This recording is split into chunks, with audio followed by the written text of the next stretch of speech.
They ripped down my grandfather's bridge on a Tuesday morning. No warning, just chainsaws screaming, 60-year-old timber cracking like gunshots, beams splashing into the creek below. I stood in my boots, coffee still steaming, watching it happen.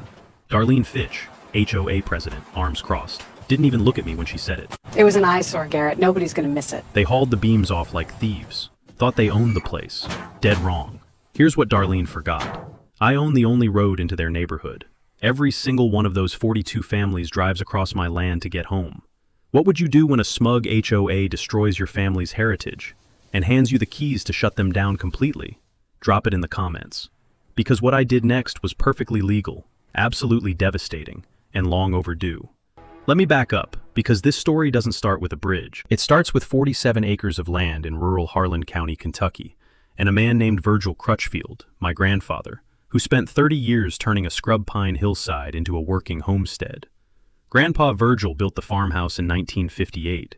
He dug the well by hand.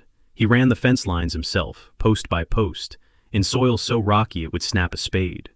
And in 1962, when the seasonal creek that ran through the back of his property started flooding his pasture access every spring, he built a bridge.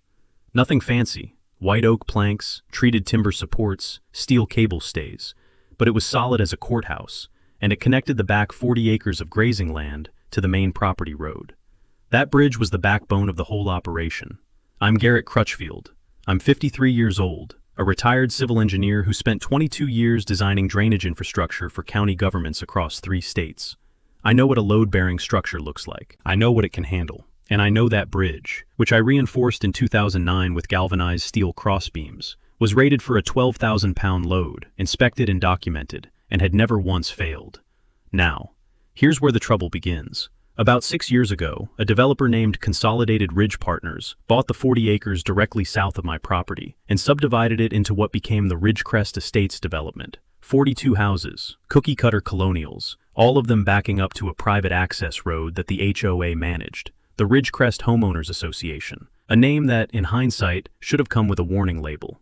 The HOA's president was a woman named Darlene Fitch, mid-50s, bottle blonde, the kind of person who sends certified letters about the height of your mailbox. She'd moved into Ridgecrest Estates 4 years ago from suburban Columbus, Ohio, and had apparently decided that rural Kentucky needed her guidance, badly. I didn't have much to do with Ridgecrest at first. My land abutted theirs along a 180-foot fence line, but we weren't connected. Different deeds, different roads, different lives. Or so I thought. The first unfair act came in the spring, 2 years after the development opened. My creek, the one Grandpa Virgil's bridge crossed, ran along the edge of the Ridgecrest property.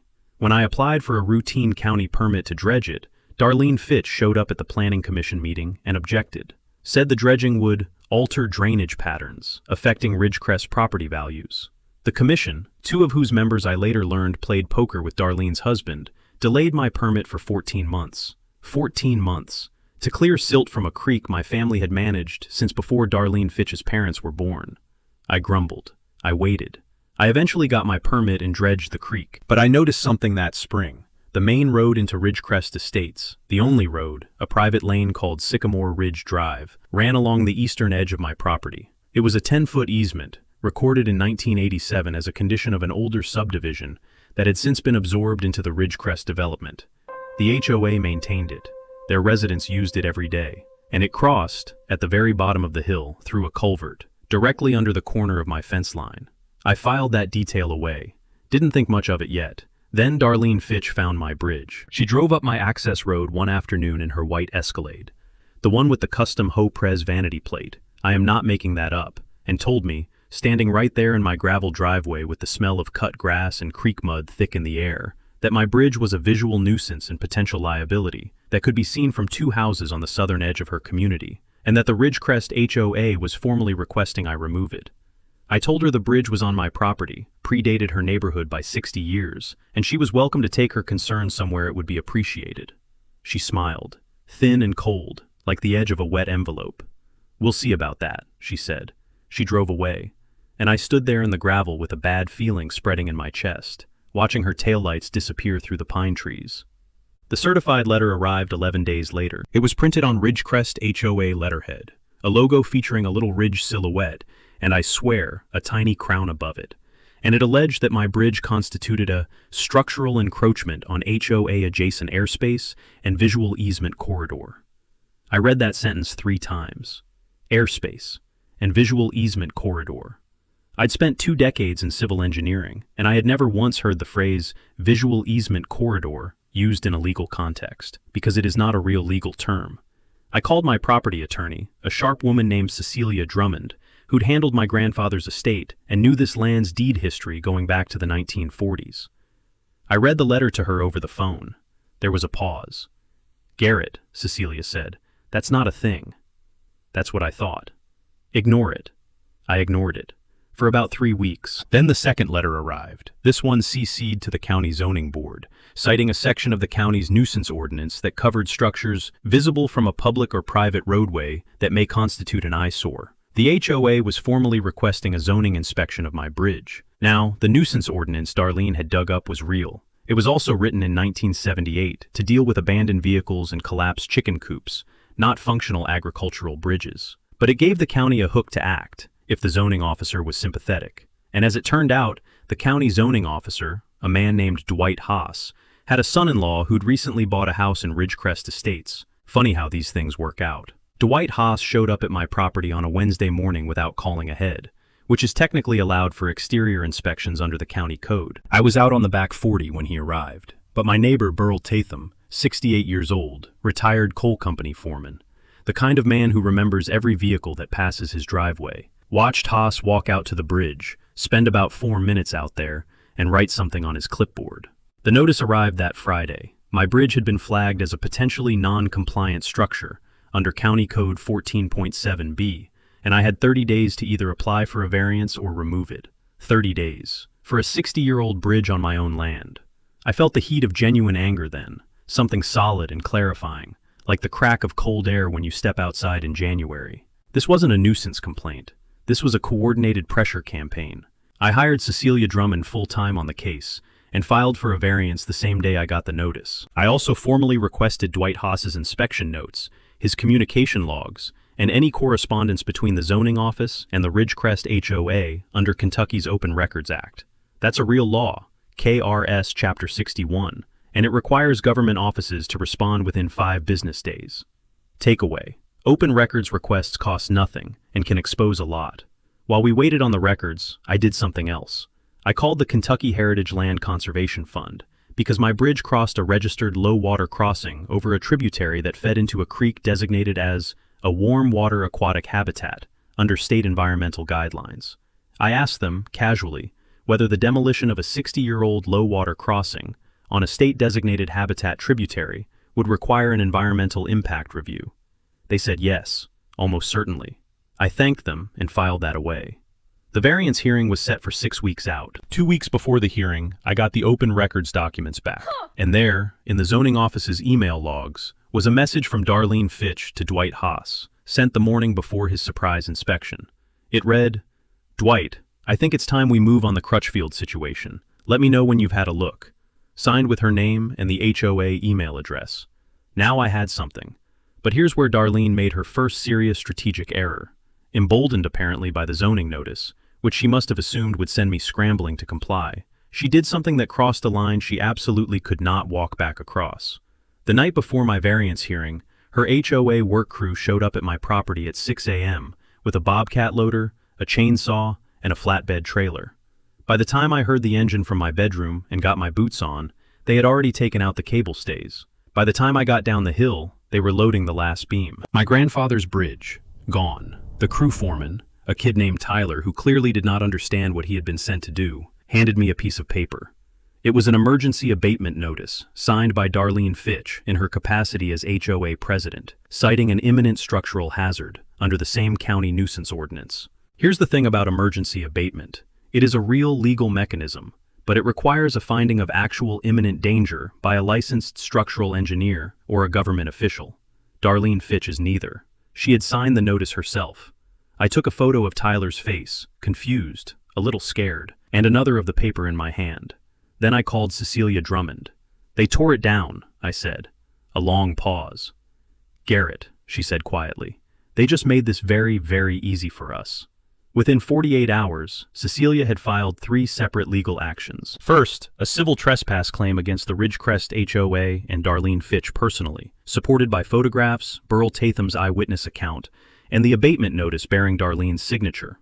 Second, a complaint to the Kentucky Attorney General's office, alleging misuse of the county nuisance ordinance in coordination with a private HOA, specifically citing the email I'd obtained through the open records request. Third, a complaint to the Kentucky Board of Registration for Professional Engineers, because the emergency abatement notice had referenced a structural hazard determination that, legally, can only be made by a licensed PE.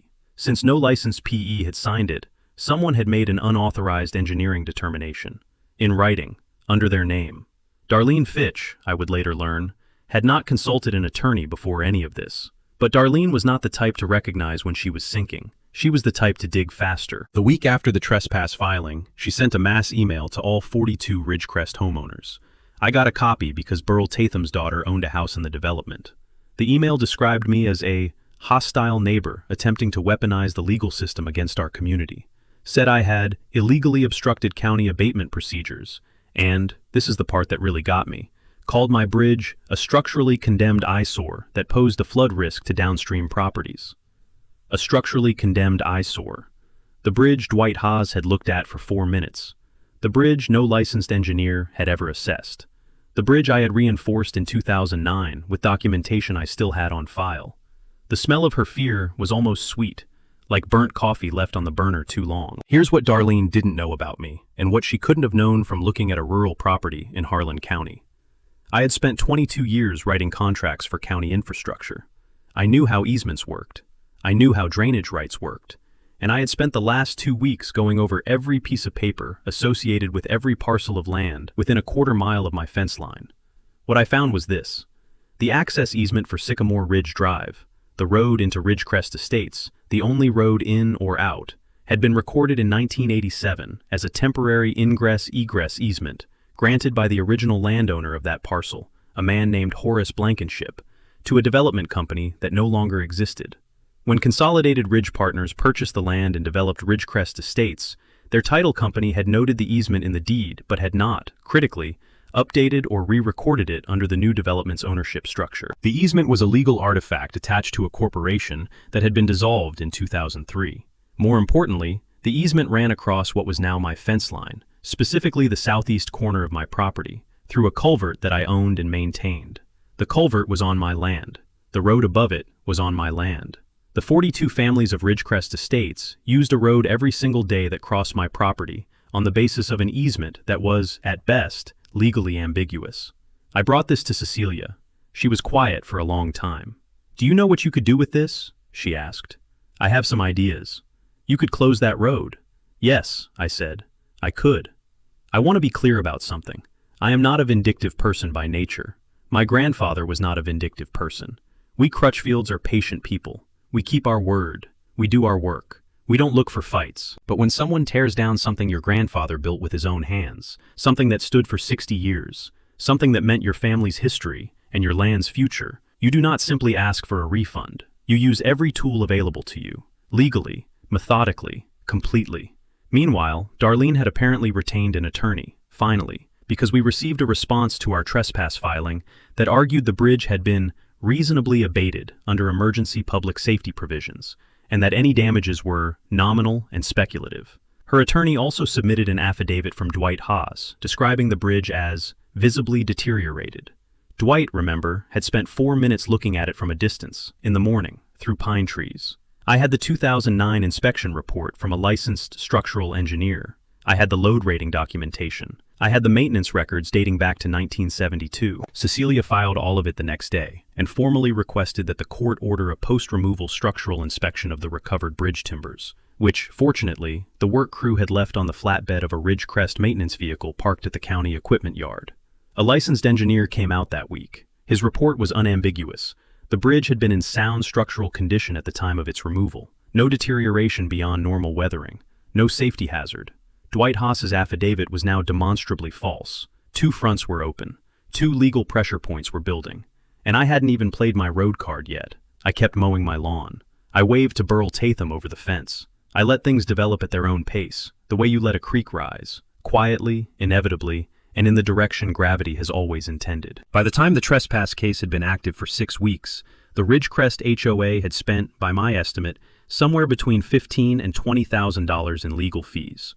I know this because one of their homeowners, a retired school teacher named Wallace Pruitt, who had zero interest in HOA politics and considerable interest in his own bank account, had started asking questions at HOA meetings.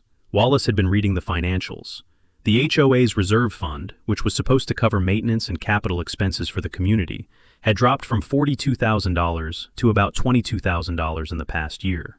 A significant chunk of that was legal fees. Another chunk was the cost of the emergency abatement, the crew, the equipment rental, the disposal of the timber. Wallace emailed me through a contact page on my property website. Yes, I have a property website. I set it up years ago to document land use, drainage work, and maintenance logs, because that is exactly the kind of thing that comes in handy when you are being sued by a homeowners association. His email was simple. Mr. Crutchfield, I think some of us here at Ridgecrest have been kept in the dark. Would you be willing to speak with a few homeowners directly? I said yes, with the caveat that I would not discuss active litigation, but I could certainly share documented facts. We met at the Harlan County Public Library on a Thursday evening. Wallace, me, and 4 other homeowners who had quietly reached out. The library smelled like paperback spines and old carpet, a smell that always makes me think of Sunday afternoons when I was a kid. I laid out the documented timeline on the table. The open records emails, the pre-inspection contact between Darlene and Dwight Haas, the licensed engineer's post-removal report, the background on the easement. Nobody said much for a while. Then a man named Douglas Hart, a heavy equipment operator who lived on the south end of Ridgecrest, directly adjacent to my fence line, said quietly, "She did all this without a vote." "As far as I can tell," I said. "Yes." He looked at the table. "The HOA bylaws require a board vote for any expenditure over $2,000. The abatement had cost, by the HOA's own invoice, $6,400. Wallace Pruitt exhaled slowly, like a man who has just realized he has been holding his breath for a year. "She didn't have authorization," he said. "That would appear to be the case," I said. "Here is a legal point worth noting. When an HOA president acts without proper board authorization, the liability for those actions can shift from the association to the individual. Darlene Fitch may have personally assumed liability for the cost and consequences of that abatement." Takeaway: always check your HOA's bylaws before assuming the board has authority to act, and get a copy of those bylaws from your state's HOA registry if the HOA won't provide them. I drove home from the library in the dark, down the county road, past the entrance to Sycamore Ridge Drive. I slowed and looked at the road. The culvert was visible at the base of the hill, a 40-inch corrugated steel pipe, installed sometime in the late 1980s, running under the corner of my property line. My pipe, my land. The headlights of a car turned into Ridgecrest as I sat there. Then another. Evening commuters. People coming home from work, from school pickups, from grocery runs. 42 families, all of them using that road, all of them living on the access that ran across a corner of my grandfather's 47 acres. None of them knew. Meanwhile, Darlene had been busy on social media. She'd posted to the local Facebook group, Harlan County Neighbors and Community, a message warning residents about a dispute with a neighboring property owner attempting to limit community access. She didn't name me directly, but she tagged the Ridgecrest Estates page, which had my address in its location data. The post got 37 reactions and 12 comments, most of them sympathetic to her. I did not respond. I screenshotted it. Because here is something I learned in 22 years of infrastructure work. The loudest person in the room is almost never the person who controls the outcome. The person who controls the outcome is usually the one who owns the pipe, and I owned the pipe. Cecilia called me the following Monday with news. The county attorney's office had quietly opened a review of the communication between Darlene Fitch and Dwight Haas. The email I'd obtained through open records had gotten traction. Dwight had been placed on administrative leave pending review. The zoning board had suspended the nuisance action against my property. One front was closing in our favor. The civil trespass case was building toward a damages hearing, and I had not yet done anything with the road. I scheduled a meeting with Cecilia for Friday. I told her I wanted to talk about easements. She showed up with a title research report, a surveyor's plat, and a thermos of black coffee. We sat at my kitchen table, the land records spread between us, and we started building the trap. The title research Cecilia had ordered was 63 pages long. I know that because I read every page. Twice. Here is what it showed. In 1987, the original developer of what would eventually become Ridgecrest Estates, recorded an easement for Sycamore Ridge Drive across a parcel then owned by Horace Blankenship. That easement granted ingress and egress rights to the development entity and its successors in title for the purpose of residential access to Tract 44B. That was the tract that became Ridgecrest. The development entity, a company called Blue Sky Land Partners LLC, was administratively dissolved by the Kentucky Secretary of State in December 2003 for failure to file annual reports. When Consolidated Ridge Partners purchased the land in 2018 and developed Ridgecrest Estates, their title search had flagged the easement. Their attorney had noted it in the title commitment, but here is where the error occurred. They had assumed, incorrectly, that the easement automatically transferred with the land to any successor in title. Kentucky property law does not work that way. An easement appurtenant, one attached to a specific property, transfers with the land automatically. But an easement in gross, one granted specifically to a named entity for its own use, does not transfer automatically. It terminates when the entity dissolves, unless the easement document specifically provides for transfer to successors. The 1987 easement document granted rights to Blue Sky Land Partners, LLC. It contained no successor clause. It granted rights to a named entity that no longer legally existed. When Blue Sky dissolved in 2003, the easement dissolved with it. Takeaway: easement rights in gross die with the entity they're granted to, unless the easement explicitly allows assignment to successors. Always run a full chain of title review on access easements before closing on rural property. I sat back in my chair and listened to the house settle around me. The old farmhouse makes sounds in the evening, the tin roof contracting, the floorboards adjusting. Sounds I've heard since I was a boy. My grandfather used to say the house was just getting comfortable. I think he was right. So what they have, I said slowly, is a road across my land with no valid easement. Correct, said Cecilia. Which means they have been using my property for 6 years without legal right. Trespass, she said. Ongoing, continuous trespass by 42 homeowners and their guests. There was a specific number Cecilia then mentioned that I want you to sit with. In Kentucky, ongoing trespass damages can be calculated per day, per incident. For a road used by dozens of vehicles, over 6 years, the theoretical damages were substantial. She wasn't recommending we pursue all of it. That would be aggressive beyond what we needed. But the existence of the claim was a weapon. I don't want to destroy those families, I said. They didn't do anything wrong. Most of them probably don't even know who owns the culvert. I know, said Cecilia. But Darlene knows who to call when she needs a bulldozer. Let's make sure she also knows who she needs to negotiate with. We decided not to file anything yet. We decided to wait for the right moment, the moment when Darlene was most exposed, most financially stressed, and most publicly visible, the moment when a single, well-timed legal move would hit hardest. I put the title report in the fireproof safe next to my grandfather's land deed, his 1962 bridge construction plans, and the certified mail receipt from Darlene Fitch's first letter. Then I went out and drove a fresh fence post at the southeast corner of my property, right next to the culvert, just to mark the spot, just so I'd know exactly where things stood. The next 6 weeks were the most productive of my life.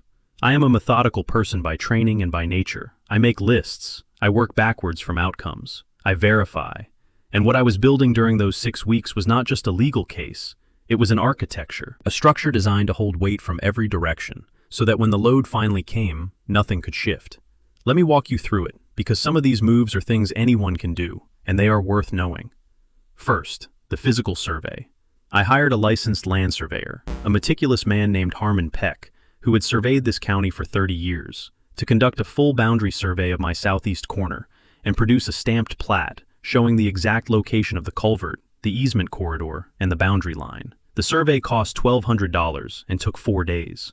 The resulting plat was a legal document, admissible in court, showing precisely that the road and culvert were on my land, with no recorded valid easement. The survey also revealed something I hadn't expected, a 6-inch encroachment. The west retaining wall of Sycamore Ridge Drive extended 6 inches over my property line. 6 inches of concrete, sitting on Crutchfield land for 6 years. Harmon measured it 3 times, 6 inches. I did not mention this to anyone. I just added it to the file. Second, the environmental documentation. I contacted the Kentucky Division of Water and formally documented the creek crossing situation, the creek that my bridge had spanned, which was a state-designated warm water habitat tributary. I provided them with photographs showing the condition of the crossing before the HOA's abatement, and asked them to determine whether the unauthorized demolition of a low-water crossing structure had affected the habitat corridor. Within 2 weeks, they had opened an inquiry. The HOA had not notified the Division of Water before demolishing a structure over a regulated waterway. This is required under Kentucky's Clean Water Act implementation statutes. Takeaway: any construction or demolition near a stream, wetland, or regulated waterway likely requires a state permit. Skipping it is a violation that can result in substantial fines. Third, rallying allies. Quietly. This is important. I wasn't building a mob. I was building a coalition of people with legitimate standing to speak and act. Wallace Pruitt had by now spoken privately to 14 of the 42 Ridgecrest homeowners. Several of them were quietly furious about the HOA's legal spending, the lack of board authorization, and Darlene's management style. Wallace had also discovered, by reading the HOA's own meeting minutes, which are public under Kentucky HOA law, that Darlene had signed 3 contracts in the past year without a board vote: the abatement contract, a landscaping contract, and a contract for HOA legal representation. All 3 exceeded the $2,000 authorization threshold. Wallace filed a formal written challenge to Darlene's authority with the full HOA board, citing the bylaw violations. 4 of the 5 board members, people who had largely been rubber stamps for Darlene's agenda, suddenly realized they might have personal liability exposure if she'd been acting without authorization. 3 of them requested a special board meeting. The 4th, a man named Clint Metter, told Wallace to mind his own business. Clint was Darlene's brother-in-law. I noted that and moved on. Douglas Hart, my fence line neighbor and the heavy equipment operator, had been quietly making inquiries of his own. He'd spoken to the county road engineer, not Dwight Haas, who was on leave, but the actual county engineer, and learned that the Sycamore Ridge Drive entrance off the county road had never been formally permitted as a private road access. There was supposed to be an approved driveway permit on file. There wasn't. Another thread. Another violation. Meanwhile, Cecilia drafted a document I will call the Notice of Intent to Assert Easement Rights. This was a formal legal notice informing the Ridgecrest HOA that we had determined the 1987 easement to be legally void, that the road and culvert were on my property, and that I was willing to negotiate a formal easement agreement, at fair market value, to allow continued access. The notice included a 45-day deadline for response and a specific demand: a full accounting of HOA expenditures related to the abatement of my bridge, an apology for the unauthorized action, and a baseline settlement on the trespass claim. Cecilia also included, quietly, a single attached document, a copy of the surveyor's plat, with the culvert location circled in red. We chose the timing carefully. The HOA had a scheduled annual meeting in 41 days, a public meeting, required by their bylaws, to which all homeowners were invited, and at which the board was required to present its financial report. We wanted to serve the notice 4 days before that meeting. That way, Darlene Fitch would walk into her own annual meeting knowing exactly what was sitting under her road, and so would everyone else. I ordered replacement timber for the bridge. White oak, same species my grandfather had used. I had the lumber delivered and stacked in my barn, where I could see it every morning when I fed the horses. It smelled like fresh sawdust and something older underneath. It smelled like the right thing to do. We served the notice of intent 4 days before the annual meeting, exactly as planned. Cecilia sent it by certified mail to the HOA's registered address and by email to all 5 board members. Then she sent a copy to the homeowner distribution list that Wallace Pruitt had quietly compiled. Every Ridgecrest homeowner with a verifiable email address. 38 of 42. The effect was immediate. Darlene Fitch called my cell phone 20 minutes after the emails went out. I let it go to voicemail. She called again, and again. The 4th time I answered. Garrett. Her voice was carefully controlled, the way a person sounds when they are furious but have decided to perform calm. I think we need to have a direct conversation about this notice. Sure, I said. Have your attorney contact mine. I think we can resolve this between neighbors. Darlene, I said, we stopped being neighbors when your crew showed up at 6 in the morning with a chainsaw. Silence. Long enough that I could hear the ambient sound of her SUV, the hum of the engine, the faint tick of a turn signal. What do you want? She asked. Read the notice, I said, and hung up. Now. This is where Darlene made her second serious strategic error. Instead of engaging through legal counsel, which was the only move that made any sense, she went to the offensive. She contacted the Harlan County Courier, the local newspaper, and told them that a neighboring property owner was attempting to hold the entire Ridgecrest community hostage by threatening to close their road. She gave them quotes, she gave them her name, she named me. The courier ran the story. This was, from Darlene's perspective, probably meant to generate community sympathy and public pressure against me. What it actually did was alert a reporter named Georgia Sims, who covered local government and property disputes, to the existence of a story that was considerably more interesting than the version Darlene had pitched. Georgia called Cecilia, who directed her to me. I gave her the documented timeline, the open records emails, the engineer's report, the easement research, the bylaw violations. I gave her the stamped surveyor's plat. I gave her the Kentucky Division of Water inquiry notification. Georgia is good at her job. She called the county attorney's office and confirmed the ongoing review of Dwight Haas. She called the Division of Water and confirmed the inquiry. She called the state licensing board and confirmed that a complaint had been filed regarding the unauthorized structural determination. She also called Darlene Fitch, who declined to comment. The follow-up article ran 3 days before the annual HOA meeting. The headline was measured. Property dispute raises questions about HOA authority and road access in Ridgecrest Estates. But the content was devastating. Georgia laid out the full picture: the pre-coordinated inspection, the unauthorized abatement, the engineering report, and the easement question. She quoted the surveyor's plat. She quoted the open records email. I keep a copy of that article in the fireproof safe now, next to the bridge plans. In the days between the article and the meeting, Darlene attempted 3 counter-moves. First, she retained a second attorney, a more aggressive firm from Lexington, who filed a motion to dismiss our trespass claim on procedural grounds. Cecilia responded within 24 hours. The motion was thin and went nowhere. Second, Darlene approached 2 homeowners who were sympathetic to her and asked them to speak at the annual meeting on her behalf. One of them, after thinking about it, called Wallace Pruitt instead. The other showed up, but didn't say anything consequential. Third, and this is the one that really illustrated how badly she was panicking, Darlene called Douglas Hart and offered to have the HOA pay for some landscaping work on his property if he stayed out of the meeting. Douglas Hart is not a man who can be landscaped out of his principles. He told me about it the next day. I had him write it down and sign it. Attempted bribery. In writing, effectively, in a phone call he'd taken notes on. I called Cecilia.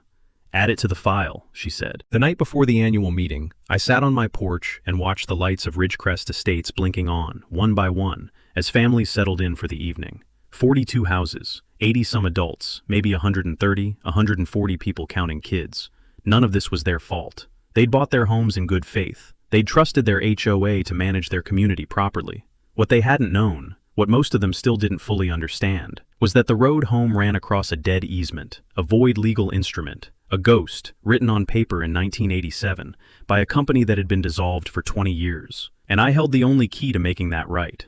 Tomorrow, I intended to use it. The annual meeting was held in the Ridgecrest Estates Community Clubhouse, a beige, single-story building with vinyl siding, and a parking lot that smelled of fresh asphalt. The kind of structure that says, community amenity, but feels like a DMV office. 41 of 42 homeowners showed up. Word had gotten around. I was not on the agenda. I was not officially invited, but Cecilia had determined that, because the road easement matter directly affected my property, I had standing to attend as an interested party under Kentucky's HOA transparency statutes. She came with me, along with Harmon Peck, the surveyor, who brought a rolled copy of his stamped plat. We arrived early and sat quietly in the back row.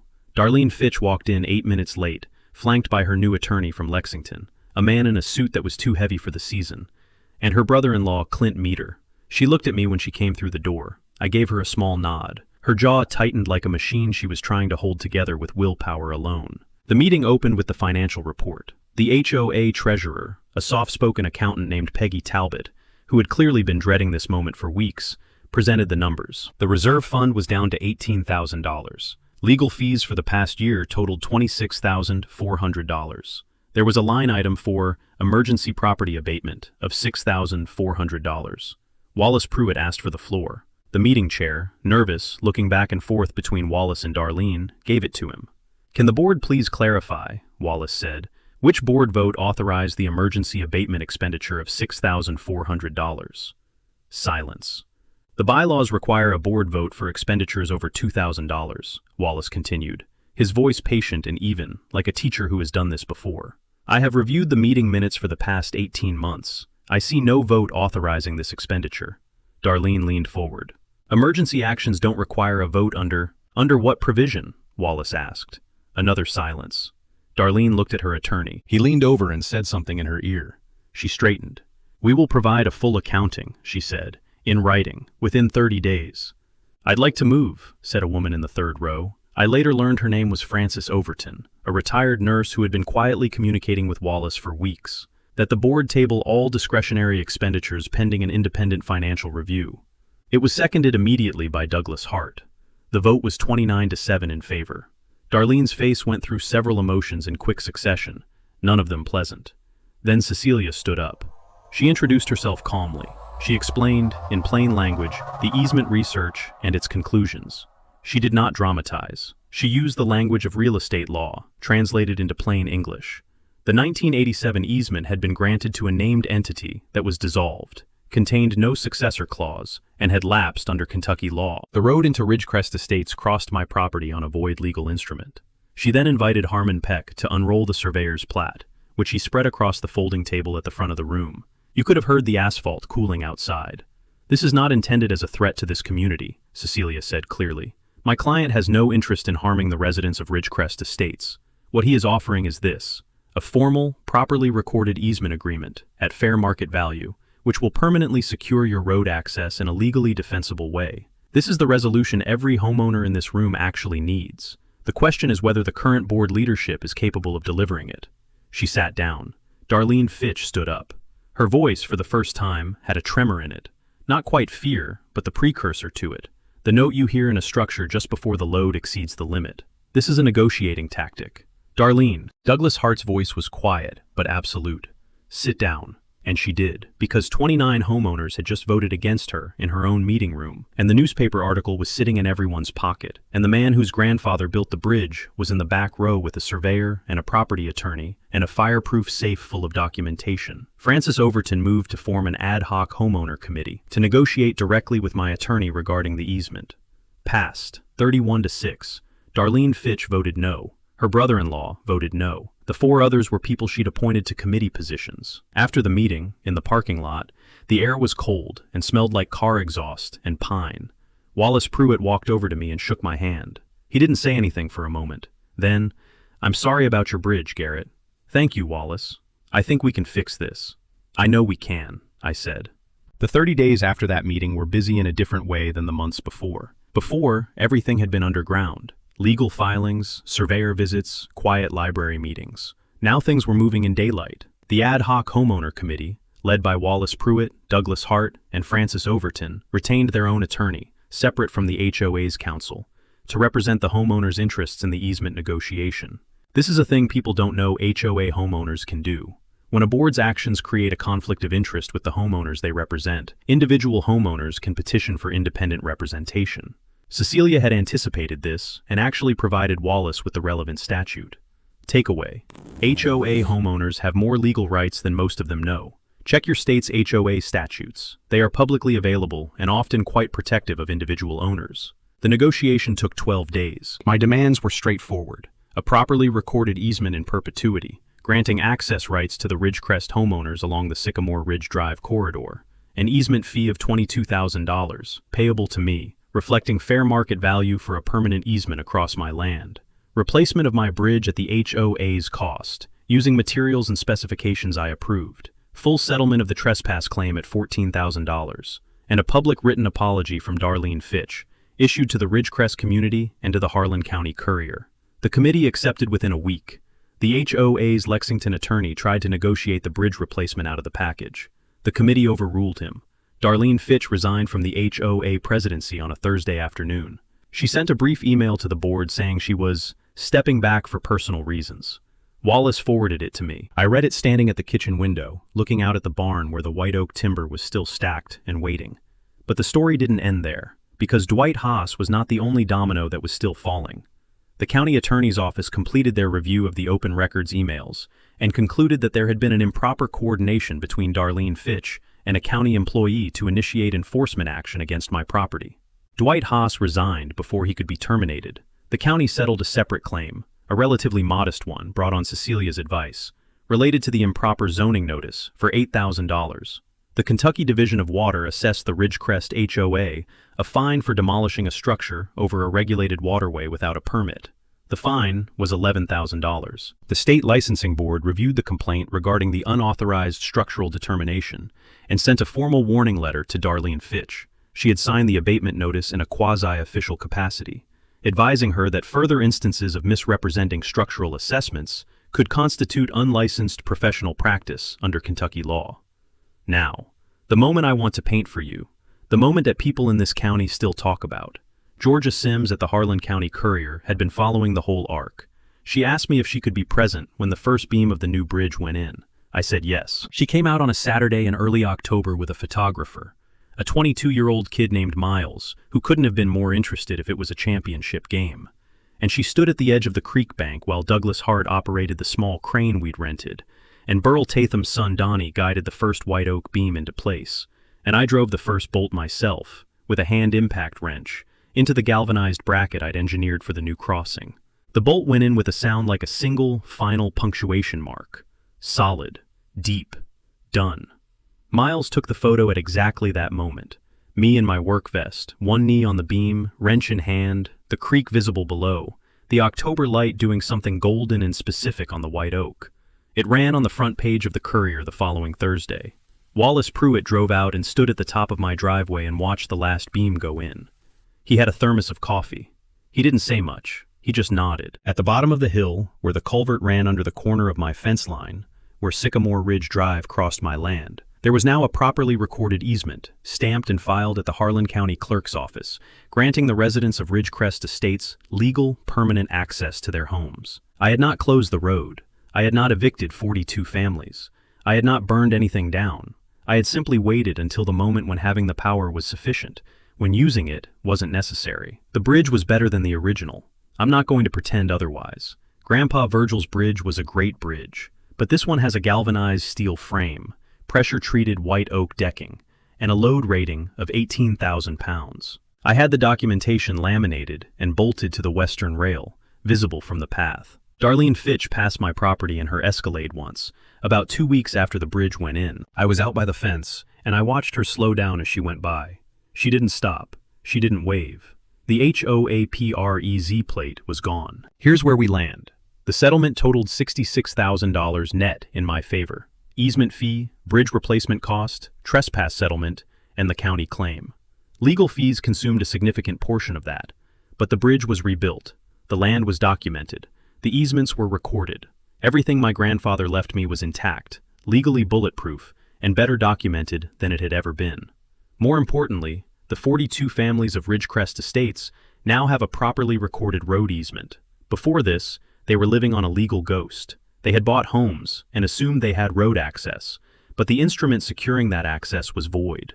If I had sold my property to someone less patient, to a developer, say, or to anyone with a different set of priorities, those 42 families could have found themselves in a very difficult position. What I gave them, through this process, was security. Real, recorded, permanent security. Wallace Pruitt was elected HOA president at the next annual meeting. Francis Overton became treasurer. Douglas Hart joined the board. The HOA's legal spending dropped 92% in the following year. Burl Tatham hosted a cookout at the end of October. He invited most of the county. The bridge was technically the occasion, but mostly it was just a cookout. Ribs and potato salad and coolers of sweet tea, the smell of wood smoke mixing with the creek smell, and the turned earth smell of a Kentucky October. Miles, the photographer from the Courier, came back and took pictures of kids standing on the bridge railing, looking down at the creek. I've got a copy of one of those photos on the wall of my kitchen. Now, here is the part that matters beyond me. The bridge project and the environmental inquiry had surfaced something that Cecilia and I discussed with the Kentucky Division of Water. The creek that runs through my property and through the drainage corridor adjacent to Ridgecrest is a significant warm water habitat corridor for 3 species of native darter fish, a small group of benthic invertebrates that are state listed as species of concern, and a stretch of documented mussel habitat in the lower reach. Nobody had been paying much attention to it. I donated a conservation easement on 112 feet of creek corridor on my property to the Kentucky Land Trust, permanently protecting it from development and requiring its maintenance as a natural buffer.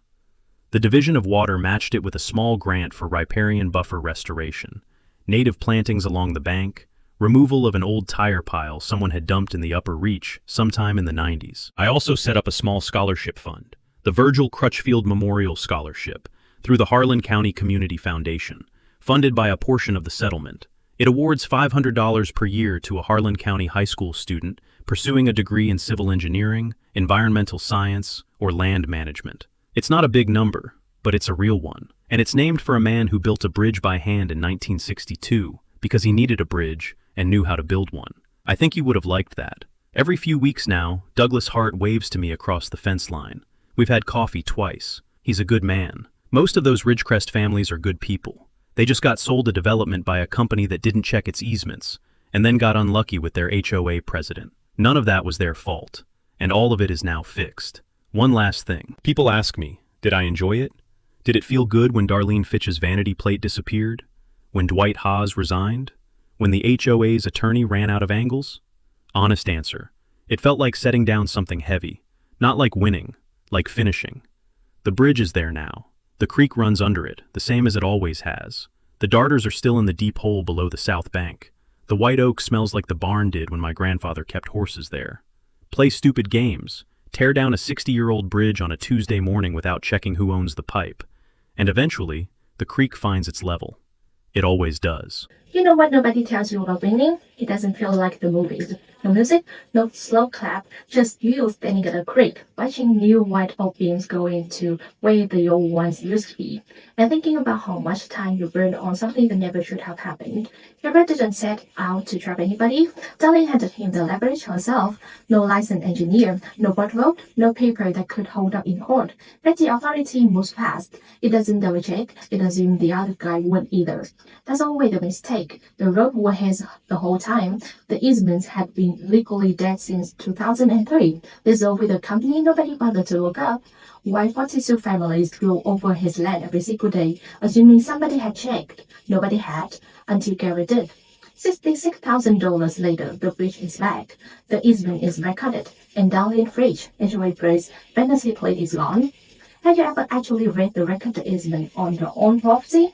Not the summary, the original instrument. Because sometimes the document everyone assumes is as tight, despite 20 years ago and nobody noticed. Drop the story in the comments. I read them. If this one hit close to home, share it, subscribe, and stick around. This one just as good. The people who move fastest usually check the list. Make sure you are the one who checked.